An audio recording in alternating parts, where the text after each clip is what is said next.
ऋषभ देव जी ने इस तरह से अपनी समस्त प्रजा को और अपने पुत्रों को ज्ञान का उपदेश दिया। बड़े पुत्र भरत को राज्यपाट सौंपा। भरत जी ने कुछ दिनों तक तो राज्यपाट संभाला, लेकिन फिर भरत जी का मन राज्यपाट संभालने में नहीं लगा और भरत जी चल दिए भजन करने।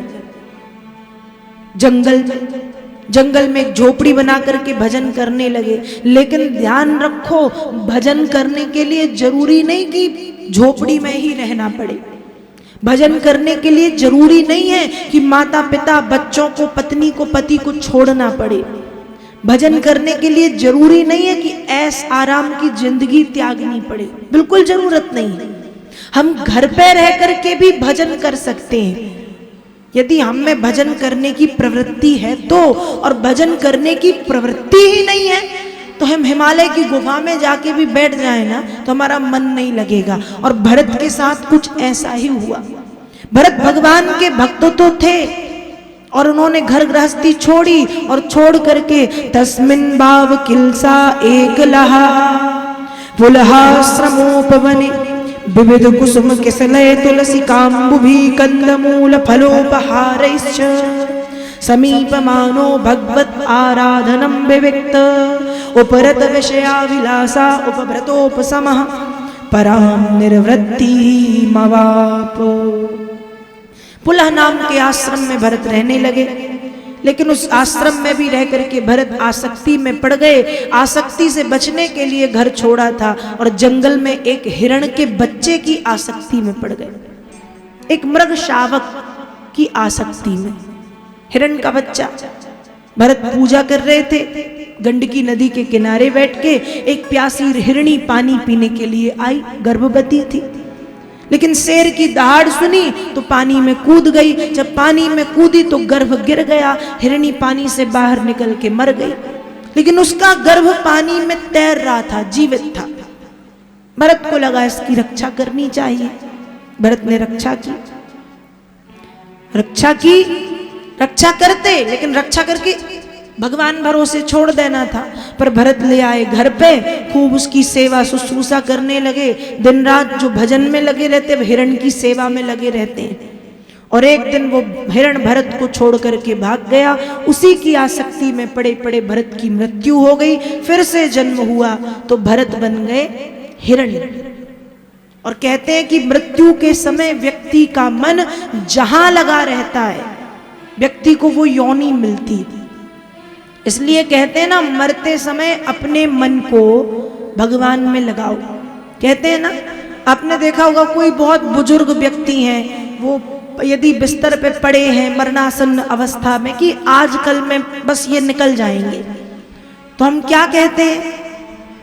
दादाजी राम बोलो, कहते हैं ना, माता राम सीता राम बोलो, हरे कृष्ण बोलो, राधे राधे बोलो, गीता पाठ सुनाते हैं, मुख में तुलसी दल डाल देते हैं, गंगा जल पिलाते हैं। क्यों? जिसमें मरते समय ये जो संसार की चिंता है ये ना सताए और मन भगवत चरणों में लगे और हमारा प्राणांत हो। क्योंकि मन जब भगवत चरणों में लगता है अंतिम समय, तो ये जो पुनरपि जननम पुनरपि मरणम का जो चक्र है, बार बार पैदा होना बार बार मरना, ये चक्र समाप्त हो जाता है।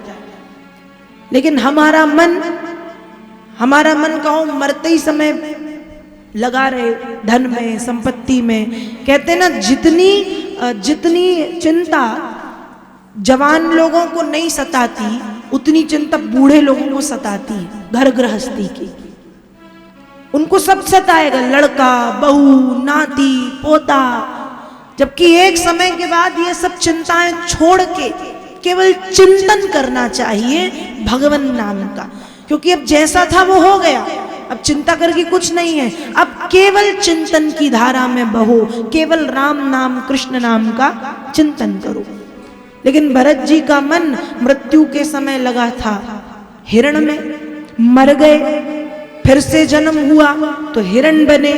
हिरण होने के बाद भी भगवत भक्त थे, इसलिए हिरण की मृत्यु हुई तो एक ब्राह्मण के यहाँ जन्म हुआ और नाम भरत ही रखा गया।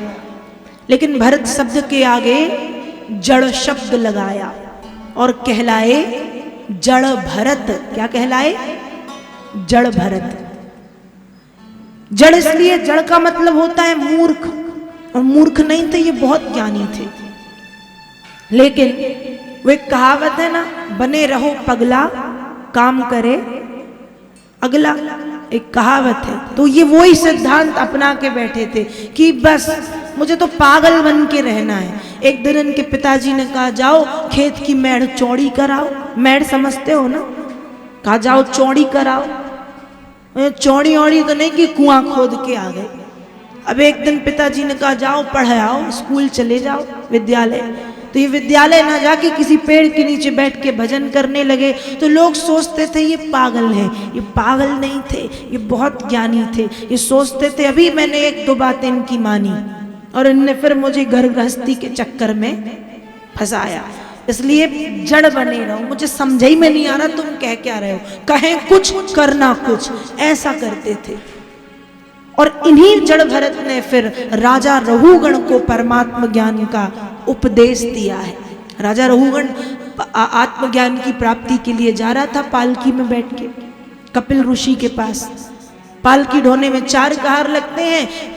एक कहार के पैर में चोट लग गई, भरत जी को लगाया। अब भरत जी देखने में ही बहुत गोल मटोल से थे, अब लग तो गए, लेकिन जब वे चले तो पूरी पालकी हिले। तो राजा ने कहा कि रोकना तो पड़ेगा, इसलिए रोका, बार बार टोका। भरत जी ने नहीं मानी बात, लेकिन जब फिर से कहा कि अरे तुम तो बड़े मोटे हो, इस पृथ्वी के लिए भार हो, भार, तब भरत कहते अरे महाराज तुम क्या जानो, मैं पृथ्वी के लिए भार नहीं, पृथ्वी तत्व मुझ में समाहित है। शास्त्र कहते हैं क्षिति जल पावक गगन समीरा, पंच रचित यह अधम शरीरा। हमारा शरीर 5 तत्वों से निर्मित है। क्षिति मतलब पृथ्वी, जल मतलब पानी, पावक मतलब अग्नि, गगन मतलब आकाश, समीरा मतलब वायु। 5 तत्वों से शरीर का निर्माण हुआ है। मैं भार नहीं, पृथ्वी तत्व मुझ में है, ये कहते हैं। अब जैसे ही रहुगण ने ज्ञान की बातें सुनी, चरणों में गिर पड़े, महाराज कौन हो आप, भगवान हो क्या? भरत जी ने कहा मैं भगवान नहीं हूं, मेरा नाम भरत है और दुनिया के लोग तो जड़ भरत कहते हैं। तब रहुगण ने कहा कि आप बताओ व्यक्ति को परमात्मा ज्ञान की प्राप्ति कैसे होती है। तब इन्होंने उपदेश दिया है, रहुगणै तत तपसा नयाति न चेज्जया निर्वपणाद्रहाद्वा न च छन्दसा नैव जलाग्नि सूर्यै बिना महत्वाद रजोभिषेकम्। बड़ा सुंदर ज्ञान का उपदेश दिया कि रहुगण, तपस्या करने से परमात्म ज्ञान नहीं मिलता, यज्ञ करने से परमात्म ज्ञान की प्राप्ति नहीं होती, छंद, श्लोक, दोहा, चौपाई, सोरठा गाने से परमात्म ज्ञान की प्राप्ति नहीं होती, घर गृहस्थी छोड़ के जंगल में झोपड़ी बना करके बाबा बैरागी बन जाने से भी परमात्म ज्ञान की प्राप्ति नहीं होती, सूर्य जल अग्नि की उपासना करने से भी परमात्मा ज्ञान नहीं मिलता। तो कैसे मिलता है? कहा बिना महत्वाद रजोभिषेकम, जब तक भगवत चरणों की सेवा ना की जाए तब तक परमात्मा ज्ञान की प्राप्ति नहीं होती। जब तक हरिनाम का आश्रय ना लिया जाए तब तक परमात्मा ज्ञान की प्राप्ति नहीं होती। और ध्यान रखना, हरिनाम संकीर्तन ही इस जीवन का सार है। संसार के सारे सुख क्षणिक हैं। सुख तो संसार में है, बहुत सुख है, लेकिन वो क्षणिक है, आना जाना लगा रहता। हम कहते हैं ना, अरे सुख तो है लेकिन सुख गया दुख आया, दुख गया सुख आया, इनका आना जाना लगा रहता है, सुख स्थिर नहीं है। और यदि कोई सुख स्थिर है तो वो सुख नहीं, उसे कहते हैं आनंद, और वो आनंद है भगवान के चरणों में। इसलिए मनुष्य को ये कोशिश करनी चाहिए कि हम खूब घर गृहस्थी में रहें पर थोड़ा थोड़ा भजन करते रहें, क्योंकि साथ में भजन ही जाना है ना।